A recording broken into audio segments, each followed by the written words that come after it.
Ukraine का संपूर्ण विनाश तय हो चुका है। उसे पुतिन के कोप से कोई बचा नहीं सकता। यह ऐलान कोई और नहीं बल्कि ज़ेलेंस्की की सेना ने किया है। यूक्रेन के पास ना हथियार है, ना ही एयर डिफेंस सिस्टम है। इस वजह से यूक्रेन का ऑपरेशन 30 अप्रैल फेल हो चुका है। तो सवाल यही है कि क्या ज़ेलेंस्की के साथ बहुत बड़ा छल हुआ है, धोखा हुआ है? क्या अमेरिका और नाटो ने यूक्रेन को धोखा दे दिया है? उससे बड़ा सवाल यह है कि क्या मई में ही यूक्रेन का अंत होने वाला है?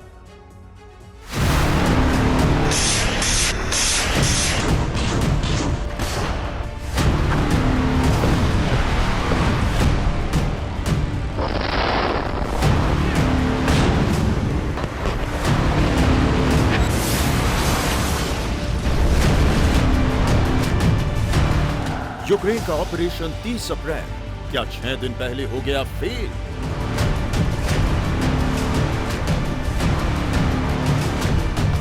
ज़ेलेंस्की का 30 अप्रैल प्लान आखिर क्यों हो गया नाकाम?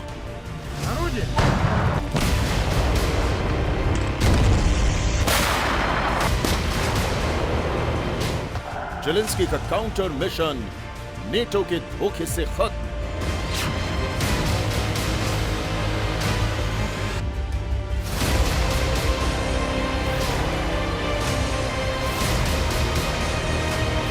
क्या यूक्रेन की संपूर्ण तबाही तय हो गई है?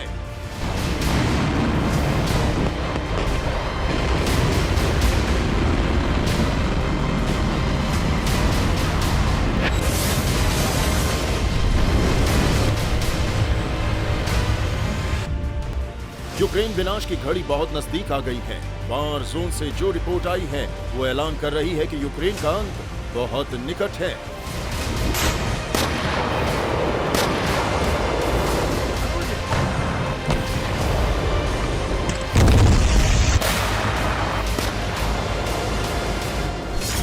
तीस अप्रैल को कीव व क्रीमिया पर भीषण प्रहार करने वाला था, लेकिन ज़ेलेंस्की का क्रीमिया प्लान फ्लॉप हो गया है।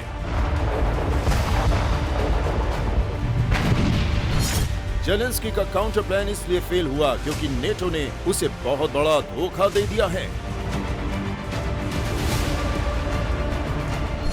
यूक्रेन का काउंटर प्लान क्यों, आखिर कैसे फेल हो गया, ये तो हम आपको इसकी वजह बताएंगे। लेकिन पहले ज़ेलेंस्की की वो वॉर स्ट्रैटेजी भी जान लीजिए जो क्रीमिया को तबाह करने के लिए बनाई गई थी। अमेरिका और ऑस्ट्रेलिया के वॉर एक्सपर्ट्स का दावा है कि 30 अप्रैल से यूक्रेन बहुत बड़ा काउंटर ऑफेंसिव लॉन्च करने वाला था। रूस को बैकफुट पर लाने के लिए यूक्रेन के पास अटैक के 3 ऑप्शंस हैं। पहला, रूस पर ऑल राउंड अटैक यानी भीषण प्रहार। दूसरा, दक्षिण और पूर्वी यूक्रेन में एक साथ हमला। तीसरा, दक्षिण और पूर्वी हिस्से में छोटे पैमाने पर अटैक।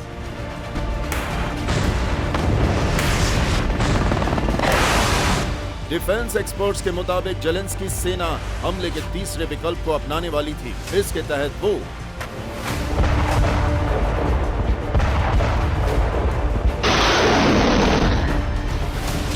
उन इलाकों पर हमला करने वाली थी जो अभी रूस के कंट्रोल में हैं। इनमें बाखमुत, वुहलेदार, मारियोपोल, मोलोटोपोल और स्वेस्तोनोपोल शामिल हैं। इन इलाकों पर यूक्रेन खार्किव और खेरसोन से अटैक करने वाली थी। खार्किव और खेरसोन में अभी पूरी तरह से यूक्रेन का होल्ड है। ज़ेलेंस्की और उनके वार कमांडर ने 30 अप्रैल को काउंटर अटैक लॉन्च करने के लिए बहुत बड़ी तैयारी कर रखी थी।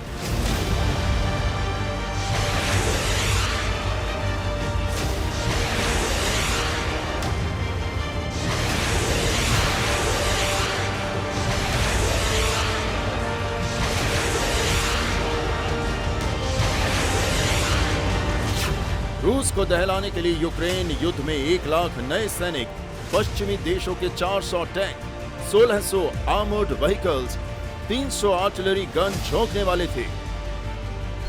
ज़ेलेंस्की का काउंटर प्लान तैयार था। 30 अप्रैल से युद्ध का नया और विनाशक फेज शुरू होने वाला था, लेकिन नेटो की वजह से यूक्रेन का यह प्लान नाकाम हो गया। जी हां, अप्रैल लास्ट तक वार जोन में नाटो के कई घातक हथियार पहुंचने थे जो अब तक नहीं पहुंच पाए हैं, जिसकी वजह से ज़ेलेंस्की को अपने प्लान को बदलना पड़ गया है। पश्चिमी देशों से हथियार नहीं मिल रहे हैं, ये यूक्रेन के लिए टेंशन की बात है, लेकिन जो वेपन मिल चुके हैं वो भी ज़ेलेंस्की सेना के लिए मुसीबत का सबब बन गए हैं।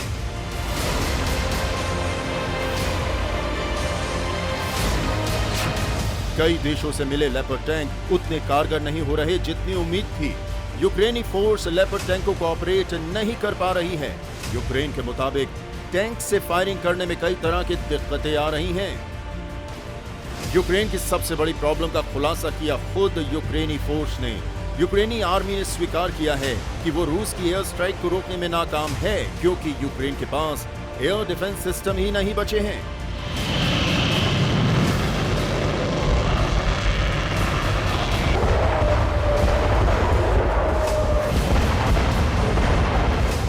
यूक्रेन के पास गिने चुने एयर डिफेंस सिस्टम ही बचे हैं। यही वजह है कि रूस के एयरक्राफ्ट और हेलीकॉप्टर अटैक को यूक्रेनी फोर्स रोक नहीं पा रही है। यूक्रेन की इस किल्लत का फायदा पुतिन की सेना उठा रही है। वो यूक्रेन के शहरों को मिसाइलों से पाट रही है। यूक्रेन का एक बड़ा हिस्सा खंडहर बनता जा रहा है।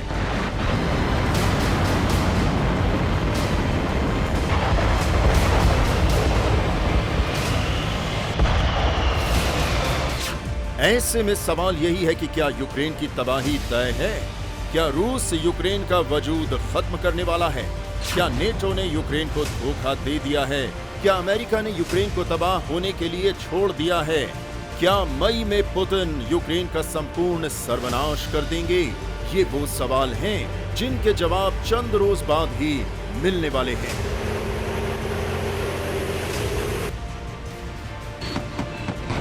Bureau report, TV9 Bharatvarsh.